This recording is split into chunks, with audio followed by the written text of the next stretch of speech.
¿Puede la voluntad de un solo hombre ser más devastadora que un ejército? ¿Puede una sola mente, retorcida por la ambición o envenenada por el odio, redibujar el mapa del mundo con sangre y cenizas? La historia que nos enseñan en los libros suele ser una procesión de héroes, de revoluciones gloriosas y de imperios que se alzan hacia el sol, pero esa es solo una cara de la moneda. Existe otra historia, una que se susurra en los rincones oscuros del tiempo. Es una crónica tejida no con hilos de oro, sino con las venas de los inocentes, una epopeya escrita por las manos de monstruos con rostro humano. Dictadores, conquistadores, tiranos, arquitectos del infierno en la tierra. Bienvenidos a Tronos y Tormentos, el lugar donde no tememos mirar al abismo, donde descendemos a las catacumbas de la historia para desenterrar las verdades que muchos prefieren olvidar. Si eres de los que se atreven a comprender la oscuridad para valorar la luz, estás en el lugar correcto. Antes de desatar la tormenta, te invitamos a formar parte de nuestra legión. Suscríbete y activa las notificaciones, porque cada video es un viaje del que no querrás perderte ni un solo segundo. Déjanos tu like como señal de que estás listo para enfrentar estas crónicas. Y en los comentarios, cuéntanos, ¿desde qué rincón del planeta te unes a nosotros en esta exploración de los tronos más sangrientos de la historia? Tu comentario es un faro que nos conecta en esta inmensa oscuridad. Hoy no hablaremos de complejas ideologías ni de justificaciones políticas. Hoy hablaremos el lenguaje más universal y brutal de todos, el de las cifras. Cifras que hielan la sangre, que representan vidas truncadas, familias destruidas y futuros aniquilados. Hoy vamos a emprender un conteo definitivo, un descenso a través de los 15 círculos del infierno terrenal, para nombrar a los líderes más sanguinarios que la humanidad ha engendrado. Algunos lo hicieron en nombre de un dios, otros en nombre de un pueblo. Algunos por la pureza de una raza, otros por el poder absoluto. Pero todos, sin excepción, compartían un rasgo aterrador, una total y absoluta ausencia de piedad. Así que ajusta tus audífonos, apaga las luces y prepárate. El viaje que estamos a punto de comenzar no es para corazones sensibles. Esto es Tronos y Tormentos, y nuestra cuenta atrás comienza ahora. ¿Cómo se forja un monstruo? La pregunta es tan antigua como el primer acto de crueldad. Algunos nacen en la cuna de la guerra, otros son moldeados por su brutalidad. Idi Amin Dada, cuyo apodo resonaría como una sentencia de muerte en toda África, no necesitó una guerra mundial para tallar su nombre en la historia con un cuchillo ensangrentado. Solo necesitó poder, y el vacío absoluto donde debería haber una conciencia. Era una montaña de hombre, coronado por una sonrisa que era a la vez un saludo y una amenaza. Un ex campeón de boxeo de peso pesado, forjado en la disciplina férrea del ejército colonial británico. Allí aprendió dos cosas fundamentales, cómo manejar un arma con letal eficacia, y cómo quebrar la voluntad de otros hombres con la misma facilidad. Cuando Uganda se liberó del yugo imperial, él, el soldado leal, se convirtió en comandante del ejército. La serpiente, pacientemente, esperaba su momento, y en 1971, con la precisión de un depredador, atacó. Un golpe de estado fulminante derrocó al gobierno, y Amin, el carismático gigante, se autoproclamó presidente vitalicio, mariscal de campo y señor de todas las bestias de la tierra y de los peces del mar. Al principio, el mundo lo vio como una figura excéntrica, casi cómica, un libertador para su pueblo,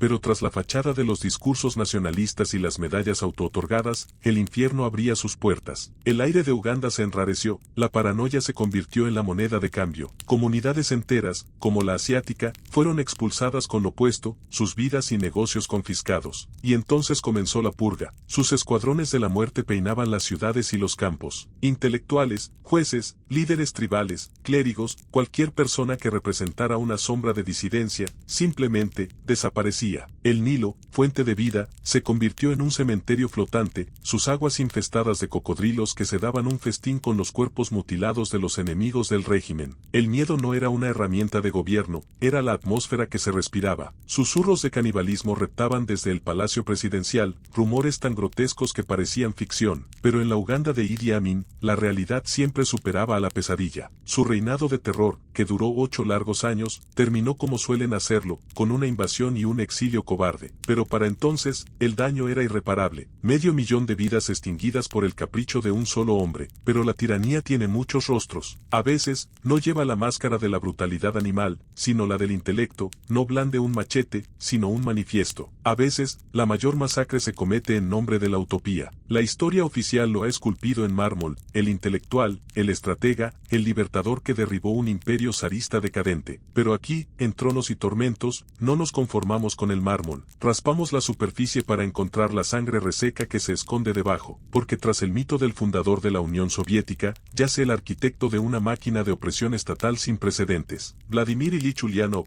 Lenin, no solo lideró una revolución, desató un fanatismo. Entendió una verdad terrible: para erigir su paraíso proletario, era necesario purgar el mundo de todos aquellos que no encajaran en sus planos. Y lo hizo sin vacilar. Su gobierno no trajo la paz, sino la guerra civil y una política de terror sistemático. El mapa de la nueva Rusia comenzó a llenarse de puntos negros. Los gulags no eran prisiones, eran cicatrices en la tierra helada, los primeros campos de concentración del régimen, donde la utopía moría de hambre, frío y un balazo en la nuca. Opositores, campesinos, clérigos, aristócratas, cualquiera considerado enemigo del pueblo era enviado allí. Su crueldad se manifestó en campañas de exterminio disfrazadas de política. La descosaquización, una limpieza étnica contra los cosacos del Don, masacró a más de 700.000. No fue una batalla, fue un genocidio. Cuando los campesinos de Tambov se rebelaron contra la confiscación de sus granos, la respuesta no fue diálogo, fue gas venenoso y ejecuciones masivas. Y la traición más amarga, en la isla de Kronstadt, los mismos marineros que habían sido la punta de lanza de la revolución se sublevaron, pidiendo democracia dentro del socialismo. La respuesta de Lenin fue ahogar sus voces en sangre. El ideal se había convertido en una bestia que devoraba a sus propios hijos. Lenin no vivió para ver la monstruosa escala que alcanzaría su creación, pero fue él quien diseñó la arquitectura del terror. Cavó los cimientos y dibujó los planos de un sistema que su sucesor llevaría a un nivel de matanza industrial inimaginable. Un sistema que perfeccionaría el arte de hacer desaparecer a millones. Y así, mientras Lenin se consolidaba como el sacerdote supremo de un nuevo evangelio rojo, el país se desangraba. Bajo su mirada de acero, la utopía se construía sobre una montaña de cadáveres. Los trenes no llevaban grano, sino almas condenadas al chirrido helado de los gulags. Los cementerios crecían más rápido que las ciudades. Y sin embargo, aquí reside la paradoja más escalofriante: hasta el día de hoy, su mausoleo recibe flores. Muchos todavía lo veneran como un visionario, como si el eco de 1.000.000 de gritos pudiera ser silenciado por la fuerza de una idea. Pero que no haya engaño, Lenin no fue solo un teórico, fue el compositor de una sinfonía de terror, el hombre que escribió la partitura que sus sucesores, con Stalin a la cabeza, tocarían hasta alcanzar un crescendo de muerte inimaginable. Enseñó una lección que definiría el siglo XX: el poder absoluto no se negocia,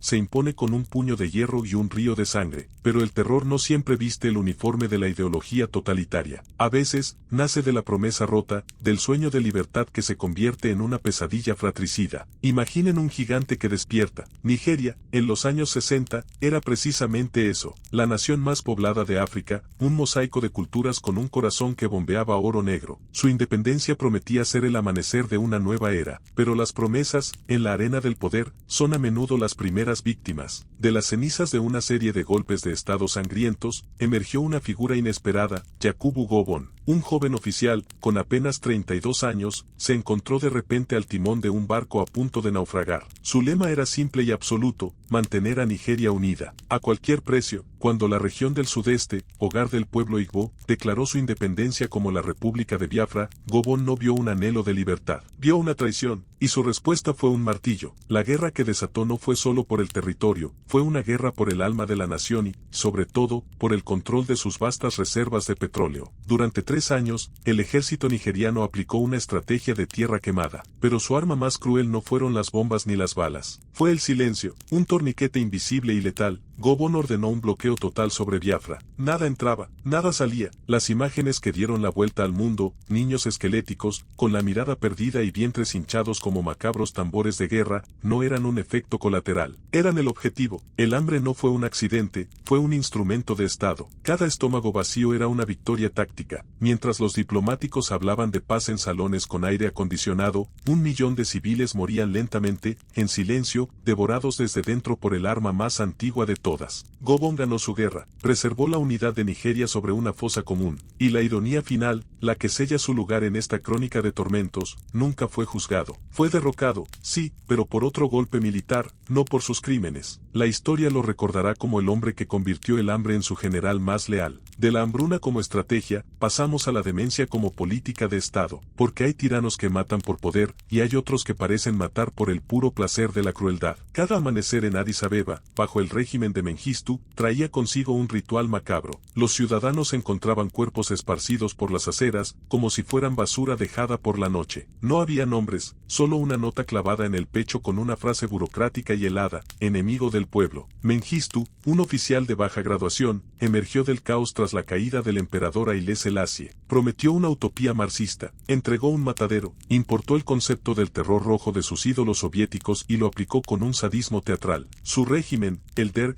desató una cacería humana contra cualquiera que oliera a disidencia, estudiantes, profesores, sindicalistas. Pero fue en los detalles donde su crueldad alcanzó cotas de surrealismo. Las familias de los ejecutados no solo tenían que soportar el dolor de la pérdida, para recuperar el cuerpo de su ser querido, estaban obligadas a pagar por la bala que lo había matado. Lo llamaban, con una mueca de desprecio burocrático, el costo de la bala desperdiciada. Era la máxima humillación, financiar tu propia destrucción. Como otros en esta lista, Mengistu descubrió que el hambre era un arma formidable. Sus políticas de colectivización forzosa y reasentamientos masivos crearon una hambruna de proporciones bíblicas. Las imágenes de una Etiopía moribunda que conmovieron al mundo en los 80 no eran un acto de Dios, eran un decreto de un hombre, y cuando su trono de cráneos finalmente se tambaleó, Mengistu tampoco enfrentó la justicia. Huyó a Zimbabue, donde vivió durante décadas como un jubilado protegido, lejos de los fantasmas del 1,5 millones de almas que había cegado. Hemos visto la brutalidad impulsiva, la crueldad estratégica y la demencia ideológica. Pero, ¿qué sucede cuando el terror no solo elimina a sus enemigos, sino que borra la realidad misma? ¿Qué pasa cuando un país entero se convierte en un teatro, y todos sus ciudadanos en actores forzados en una obra macabra? En las aulas de Corea del Norte, los niños no estudian historia, estudian una geografía, aprenden que Kim Il-sung, el gran líder, no caminaba, sino que se deslizaba sobre la tierra, que no pensaba, sino que emanaba sabiduría. Es un dios en un mausoleo de cristal, el Padre eterno de una nación sellada herméticamente del resto del mundo. Pero aquí, en Tronos y Tormentos, derribamos las estatuas para examinar los cimientos. Y los cimientos de la dinastía Kim están hechos de los huesos de su propio pueblo. Los cimientos de este reino ermitaño se pusieron sobre las cenizas de la Segunda Guerra Mundial. Cuando las superpotencias partieron la península de Corea como si fuera un botín de guerra, instalaron a Kim Il-sung, un joven guerrillero respaldado por Moscú, como su hombre en el norte. Creyeron que sería una marioneta. Se equivocaron. La marioneta cortó sus propios hilos y se convirtió en el titiritero de una nación entera. Lo que siguió no fue una simple transformación política, fue una metamorfosis alquímica. Kim Il-sung tomó un país y lo convirtió en una extensión de su propia mente paranoica. La economía, la cultura, el pensamiento, todo fue nacionalizado, absorbido por el Estado, que a su vez era él. Cada grano de arroz, cada ladrillo, cada canción y cada sueño le pertenecían. Cuestionar el sistema no era un acto de disidencia, era una blasfemia, y se castigaba con la eliminación. La Guerra de Corea, entre 1950 y 1953, le dio la excusa perfecta para desatar el infierno. Bajo el pretexto de purgar a los simpatizantes del imperialismo yanqui, aldeas enteras fueron borradas del mapa. Eran juicios de sangre, donde una simple sospecha era una sentencia de muerte. Pero la verdadera obra maestra del terror de Kim Il-sung llegó después de la guerra, en la supuesta paz. Creó los Kwanliso, los campos de prisioneros políticos. Pero esta etiqueta se queda corta. No eran prisiones, eran agujeros negros generacionales. Un lugar donde no solo se castigaba al individuo, sino a toda su estirpe. Si tu abuelo cometía un crimen de pensamiento, tú y tus hijos nacían y morían en ese infierno de alambradas. Era la institucionalización de la culpa hereditaria. Allí, en el frío glacial, el hambre no era una escasez, era una política. La tortura no era un interrogatorio, era una rutina diaria. Y la reeducación era un lavado de cerebro hasta que el prisionero olvidaba su propio nombre, pero podía recitar de memoria los milagros del gran líder. Para justificar esta jaula de sufrimiento, Kim Il-sung tejió una mitología nacional. Corea del Norte era una pequeña y virtuosa fortaleza asediada por un mundo monstruoso, con Estados Unidos como el diablo eterno. Cada hambruna, cada purga, cada ejecución era culpa del enemigo exterior.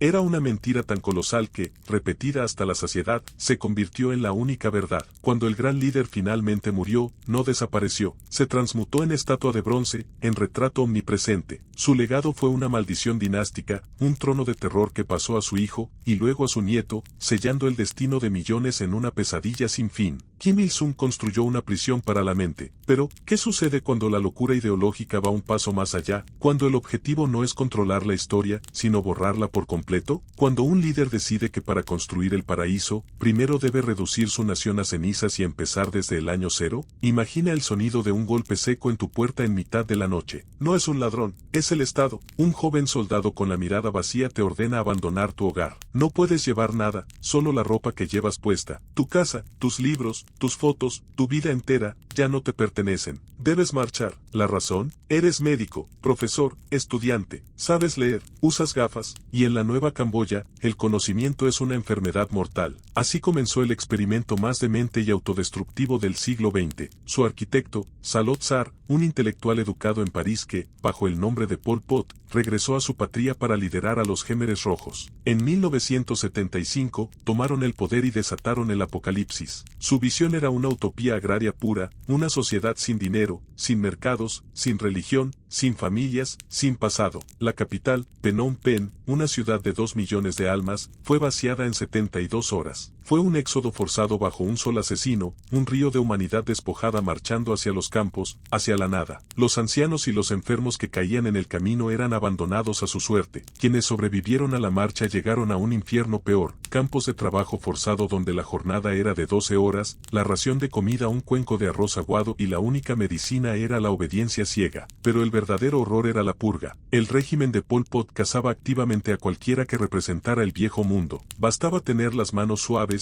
hablar un idioma extranjero o simplemente llorar por un familiar perdido para ser arrastrado a los campos de la muerte. Allí, para ahorrar balas, las ejecuciones se realizaban con picos, martillos o el borde afilado de una hoja de palmera. En solo 4 años, casi una cuarta parte de la población de Camboya fue exterminada por su propio gobierno. Fue un autogenocidio, una nación volviendo sus armas contra sí misma en un delirio febril. Pol Pot, el fantasma paranoico detrás de todo, nunca mostró remordimiento. Murió libre, en su cama, sin haber sido juzgado por convertir su país en una fosa común. La ideología de Pol Pot fue un delirio importado, una perversión del pensamiento occidental. Pero no todos los genocidios nacen de una revolución radical. Algunos germinan en la tierra podrida de un imperio en decadencia, alimentados por la humillación de la derrota y la necesidad desesperada de encontrar un chivo expiatorio. No todos los monstruos son líderes supremos absolutos. Algunos son hombres ambiciosos en el lugar correcto, en el momento más oscuro. Ismail Enver, conocido como Enver Paşa, fue uno de ellos. Un oficial carismático, un héroe de la revolución de los jóvenes turcos, y uno de los 3 hombres que gobernaban de facto el moribundo imperio otomano durante la Primera Guerra Mundial. Su legado no está escrito en las páginas de la gloria militar, sino en el desierto de Siria, con las huellas de marchas de la muerte y los huesos de un pueblo entero. Fue el arquitecto de una de las matanzas más sistemáticas, brutales, durante mucho tiempo, negadas de la historia moderna. En el gran teatro de la Primera Guerra Mundial, mientras los imperios de Europa se desangraban en el barro y el alambre de espino, el imperio otomano, el hombre enfermo de Europa, libraba su propia batalla desesperada por la supervivencia. Al frente de su ministerio de guerra estaba Enver Paşa, y en el invierno de 1915, tras una humillación catastrófica en las montañas nevadas de Sarikamis contra el ejército ruso, su ambición necesitaba un chivo expiatorio. La culpa es un veneno que busca un cuerpo donde alojarse, y Enver Paşa encontró el suyo en el pueblo armenio. Una mentira, susurrada en los pasillos del poder y gritada en las calles, se extendió como la pólvora. Los armenios, una minoría cristiana en un imperio musulmán, eran una quinta columna, traidores que conspiraban con Rusia. Fue la excusa perfecta. Bajo el disfraz burocrático de una reubicación forzosa por seguridad nacional, Enver Paşa firmó una sentencia de muerte para toda una civilización. El método fue de una crueldad industrial. Primero, los intelectuales, los líderes, las voces pensantes, fueron arrestados y ejecutados. Después, los hombres en edad de luchar fueron separados de sus familias y fusilados en zanjas. Lo que quedó, mujeres, niños, ancianos, fue arrojado a las fauces del desierto sirio. No fue una marcha, fue una procesión fúnebre a cielo abierto. Con el sol como un yunque y la arena como un sudario, caminaron hasta que sus cuerpos se rindieron.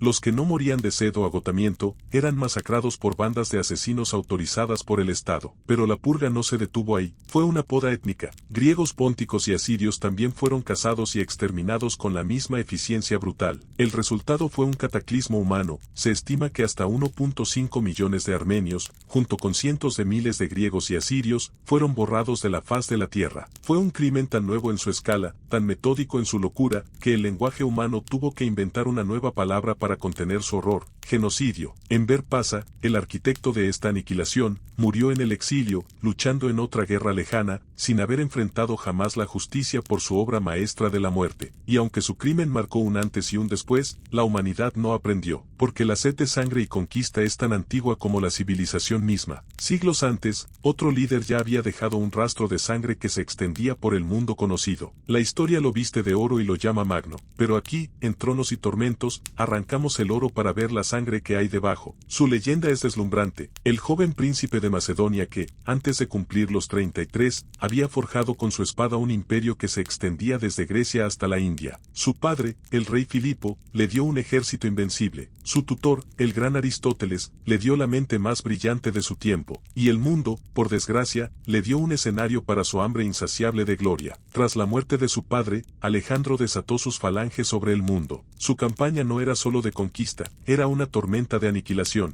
Las ciudades que doblaban la rodilla ante él podían esperar una clemencia precaria, pero aquellas que osaban resistir, que se atrevían a defender sus murallas, eran sentenciadas a un castigo bíblico. La orgullosa ciudad de Tebas fue evaporada, sus edificios arrasados, su gente masacrada o vendida como esclava. Los supervivientes de Tiro, tras un asedio brutal, terminaron clavados en cruces frente al mar que no pudo protegerlos. El terror que inspiraba era tan absoluto que algunas comunidades en la India, al saber que el ejército de Alejandro se acercaba, preferían el suicidio colectivo a la llegada de sus falanges. Sabían lo que venía: templos saqueados, mujeres violadas, niños encadenados. Todo esto no fueron los excesos de la guerra, fue la política de la guerra, la estrategia deliberada de conquistar a través del miedo absoluto. Y aquí yace la ironía más aterradora: 2 milenios después, su nombre todavía se pronuncia con admiración. Se le estudia como un genio militar, no como un carnicero, como si la magnificencia de su imperio pudiera lavar los ríos de sangre que lo cimentaron. El mito del héroe conquistador, una de las mentiras más peligrosas que nos contamos. Y mientras la leyenda de Alejandro se pulía con los siglos, en el otro extremo del mundo, en el siglo XX, una nación entera estaba siendo afilada para convertirse en una espada, impulsada por un concepto que puede ser tanto una virtud como un arma: el honor. El honor, la lealtad,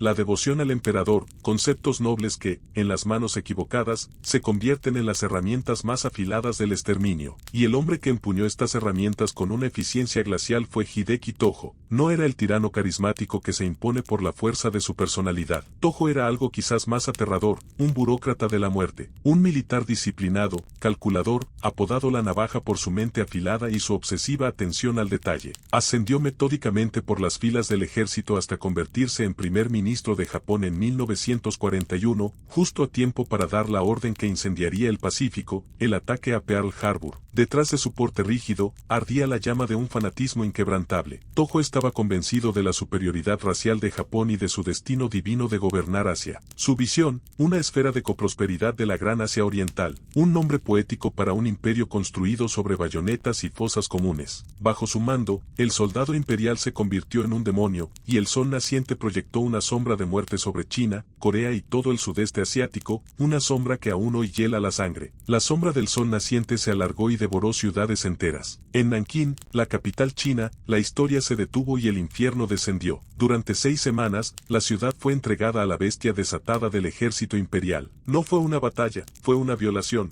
Miles de mujeres, desde niñas hasta ancianas, sufrieron un destino peor que la muerte. Los civiles eran cazados por deporte, usados para prácticas de bayoneta o decapitados en concursos macabros. El código bucido del guerrero, un camino de honor y autodisciplina, fue retorcido hasta convertirse en una licencia para la monstruosidad. Pero la crueldad de Tojo no se limitaba al campo de batalla. Era un arquitecto del alma japonesa. Implementó políticas eugenésicas para purificar la raza, marginando aniquilando a cualquiera que no fuera de sangre pura. Transformó las escuelas en fábricas de soldados, donde a los niños se les enseñaba que la mayor gloria era morir por el emperador. Era un terror que se infiltraba en cada hogar, en cada mente. Al final, su imperio de honor y sangre se derrumbó bajo el peso de bombas atómicas. Se estima que su liderazgo fue responsable, directa o indirectamente, de la muerte de 5 millones de almas. Cuando la derrota fue inevitable, la navaja, el hombre que había enviado a millones a una muerte honorable, intentó quitarse la vida. Falló, la bala erró su corazón, fue capturado, juzgado y condenado a la horca. Hasta su último aliento, sus palabras no fueron de arrepentimiento, sino de lealtad inquebrantable a su emperador. El mundo respiró aliviado, pero la cicatriz que dejó en la memoria de Asia es una herida que aún supuraba. Sin embargo, mientras Toho construía una máquina de guerra nacional, otro tirano, en el corazón mismo de esa Europa civilizada, estaba perpetrando un holocausto 3 veces mayor. No necesitó ejércitos ni invasiones, no lo hizo en el fragor de la batalla, sino en el silencio sofocante de la selva. Y lo hizo, irónicamente, en nombre del progreso y la filantropía. Mientras París y Londres se iluminaban con la maravilla de la electricidad, y el arte y la ciencia florecían, una oscuridad primordial se gestaba en el corazón de África. Su autor no era un caudillo bárbaro, sino un monarca europeo de modales refinados y ambición desmedida, Leopoldo II de Bélgica. Obsesionado con la idea de que la grandeza de una nación se medía por sus colonias, Leopoldo urdió un plan de una astucia maquiavélica. Creó una fachada, una máscara piadosa llamada Asociación Internacional Africana, prometiendo llevar el cristianismo, el comercio y la civilización a los salvajes del Congo. El mundo aplaudió su altruismo. Fue la mentira del siglo. Leopoldo no colonizó el Congo para Bélgica, lo reclamó para sí mismo.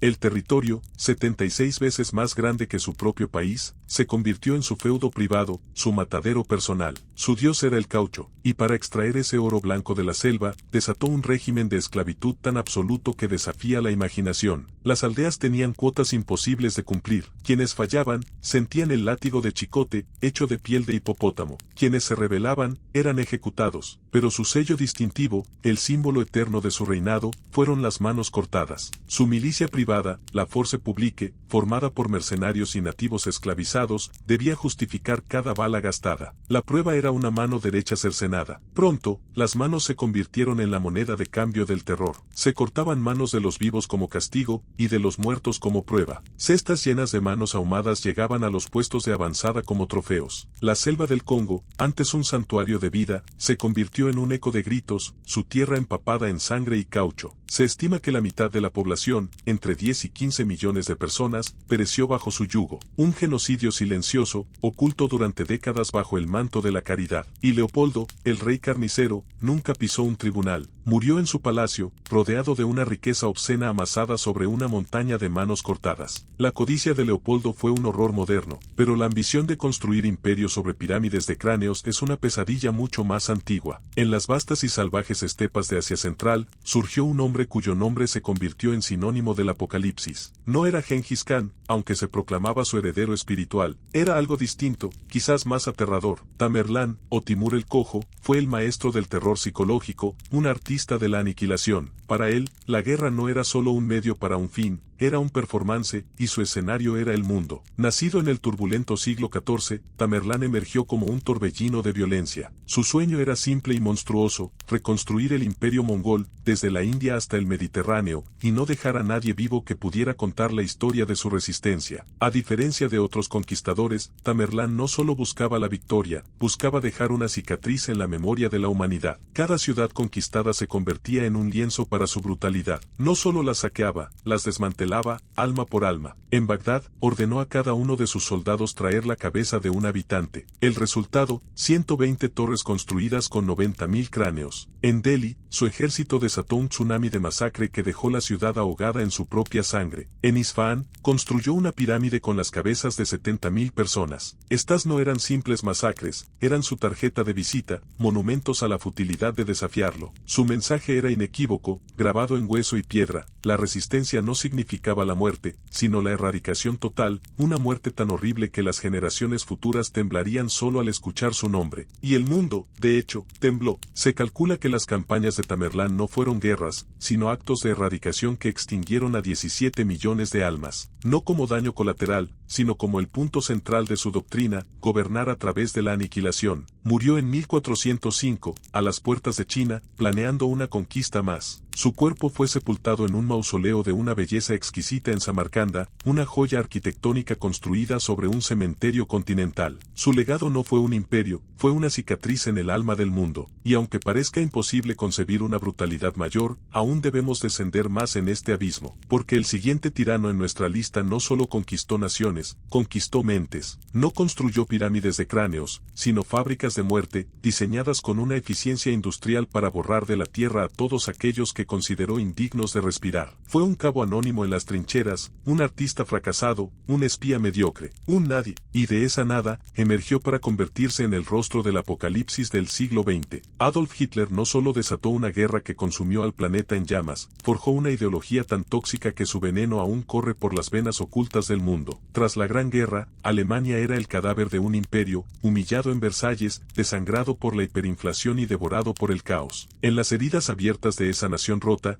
Hitler encontró la tierra fértil para su evangelio de resentimiento. Se apoderó de un pequeño partido de fanáticos, lo vistió con el negro de las SS, le dio un saludo y un símbolo que pasaría de ser un antiguo signo de buena fortuna a la marca indeleble del mal, la esvástica. Con una oratoria hipnótica, canalizó el miedo y la desesperación de un pueblo y lo convirtió en un torrente de odio dirigido. Prometió grandeza, pan y venganza, y Alemania, desesperada, le escuchó. En 1933, el poder le fue entregado. Un año después, era el Führer, el dictador absoluto del Tercer Reich, un imperio que, según él, duraría 1000 años. A partir de ahí, cada ley, cada decreto, fue un paso calculado hacia la oscuridad. La supremacía aria se convirtió en religión de Estado. La humanidad fue dividida en amos y esclavos, en creadores y parásitos. Judíos, gitanos, homosexuales, discapacitados, eslavos, cualquiera que no encajara en su molde de perfección nórdica fue marcado para la extinción. Y entonces, desató la guerra. Pero su proyecto más perverso no estaba en el frente de batalla. Estaba oculto tras las alambradas. Auschwitz, Treblinka, Sobibor, nombres que ya no son lugares, sino cicatrices en la conciencia humana. Allí, el exterminio no fue un acto de furia, sino un proceso industrial, un genocidio ejecutado con la precisión de una línea de montaje y la fría eficiencia alemana. Cámaras de gas, hornos crematorios, experimentos médicos que harían sonrojar a los demonios. Se estima que fue directamente responsable de la muerte de 17 millones de civiles y prisioneros, incluyendo 6 millones de judíos en el Holocausto. El nazismo fue una maquinaria perfecta de destrucción. En 1945, mientras el mundo que había incendiado se derrumbaba sobre su cabeza, el gran arquitecto del odio se quitó la vida en un búnker bajo Berlín. Un acto final de cobardía, negándole al mundo la justicia de verlo responder por cada vida que extinguió. Y sin embargo, no es el peor, porque mientras Europa ardía bajo el fuego de Hitler, en las estepas heladas del este, otro dictador construía un infierno mucho más grande y silencioso. Uno que mataba no con gas, sino con hambre. No necesitaba los gritos de un estadio ni los desfiles teatrales. Su poder no residía en la histeria, sino en el terror glacial del silencio. La sola mención de su nombre era un susurro que helaba la sangre en un imperio de 200 millones de almas. Josip Vissarionovich Zugashvili, Stalin, el hombre de acero, fue un dictador metódico, paranoico y letalmente paciente. Y su arma más eficaz no fue el tanque ni la bomba, fue el vacío en el estómago. Tras la muerte de Lenin, Stalin, el burócrata gris, maniobró en las sombras, eliminando a sus rivales uno por uno. No solo los mataba, los borraba de la existencia. Sus rostros desaparecían de las fotografías oficiales, sus nombres de los libros de historia. Era el poder absoluto de reescribir la realidad. Su verdadero terror se desató con su plan para arrastrar a la Unión Soviética a la era industrial a patadas. La colectivización forzosa del campo fue una declaración de guerra contra su propio pueblo. En Ucrania, esta política se convirtió en el Holodomor, la muerte por hambre. No fue una sequía, no fue una plaga, fue un asesinato en masa a cámara lenta. El grano era confiscado por el Estado para alimentar las ciudades y financiar la industria, mientras los campesinos que lo habían cultivado eran dejados para morir. Familias enteras perecieron en sus casas, rodeadas de los campos más fértiles del mundo. El hambre se convirtió en una herramienta política, un castigo para aplastar el nacionalismo ucraniano. Y cuando no era el hambre, era la purga. A finales de los 30, desató el Gran Terror, una fiebre de paranoia que infectó a toda la nación. El golpe en la puerta a medianoche. Nadie estaba a salvo. Generales condecorados, científicos brillantes, poetas, viejos bolcheviques, obreros leales, cualquiera podía ser acusado de ser un enemigo del pueblo. Los juicios eran un teatro grotesco, las confesiones, extraídas con torturas inimaginables, las ejecuciones, un trámite burocrático. Se estima que sus políticas provocaron la muerte de hasta 30 millones de sus propios ciudadanos. Murieron en los campos helados del Gulag,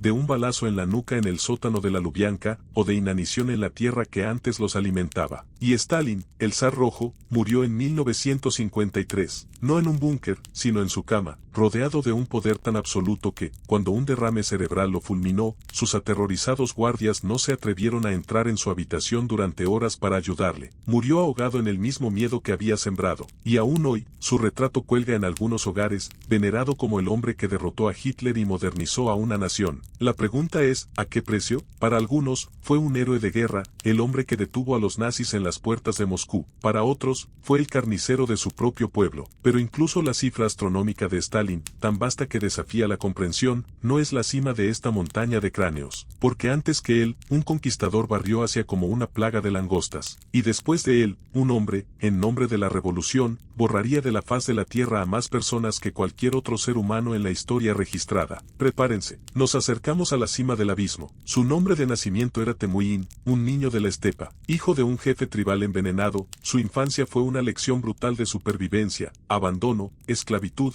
hambre. Pero de ese crisol de sufrimiento no emergió un hombre, sino una fuerza de la naturaleza. Gengis Khan, el gran Khan, no solo unificó las tribus dispersas de Mongolia, las fundió en el crisol de la guerra y las forjó en una máquina de conquista perfecta. Una horda unida por una disciplina de hierro, una lealtad absoluta y una crueldad que el mundo no había visto jamás. Su método no era solo la guerra, era la psicología del terror llevada a su máxima expresión. Antes de que sus jinetes aparecieran en el horizonte, llegaban sus emisarios con una oferta tan simple como aterradora: rendición o aniquilación total. Las ciudades que se resistían no eran derrotadas, eran borradas del tejido de la realidad. Hombres, mujeres, niños, incluso los animales, eran masacrados. Las bibliotecas milenarias de Persia se convirtieron en cenizas, los sofisticados sistemas de irrigación que habían dado vida al desierto durante siglos fueron destruidos, devolviendo la tierra a la barbarie. Y como firma macabra, sus ejércitos dejaban pirámides de cráneos a las puertas de las ciudades en ruinas, monumentos silenciosos a la locura de la resistencia. Gengis Khan no tenía una ideología compleja, no mataba en nombre de un dios o una raza, mataba en nombre del dominio. Su único evangelio era el miedo. Se estima que sus conquistas costaron la vida de 40 millones de personas, reduciendo la población mundial en más de un 10%. Fue un cataclismo ecológico y humano, una tormenta de sangre que redibujó el mapa del mundo. Y aún así, la historia, con su extraña ironía, a menudo lo recuerda como un unificador, un genio militar. Pero los cimientos de su imperio no fueron de piedra, sino de huesos. Hemos llegado al final de nuestro descenso, al trono más alto, construido sobre la fosa común más grande de la historia. El hombre cuya cifra de muertos eclipsa a todos los demás, combinados. Un hombre que, a diferencia de los otros en esta lista, no es una figura relegada a los libros de historia, sino un icono cuyo rostro todavía adorna el dinero de una superpotencia mundial. Su retrato aún preside la plaza de Tiananmen, vigilando en silencio a la nación que él mismo forjó y casi destruyó. Mao Zedong, el gran timonel. Detrás del culto a la personalidad y la propaganda revolucionaria, se esconde una verdad matemática y brutal: es el mayor asesino en masa que la humanidad ha conocido. Tras tomar el poder en 1949, su ambición no tenía límites. Lanzó el gran salto adelante, un plan delirante para catapultar a China a la era industrial en pocos años. El método, una locura colectiva. Se abolió la propiedad privada, y millones de campesinos fueron obligados a abandonar sus cultivos para producir acero en hornos de traspatio inútiles. El resultado no fue un salto adelante, fue una caída libre al abismo, un colapso agrícola de proporciones apocalípticas. La hambruna que siguió fue tan devastadora que borró regiones enteras. Las familias se consumían en silencio, recurriendo al canibalismo para sobrevivir.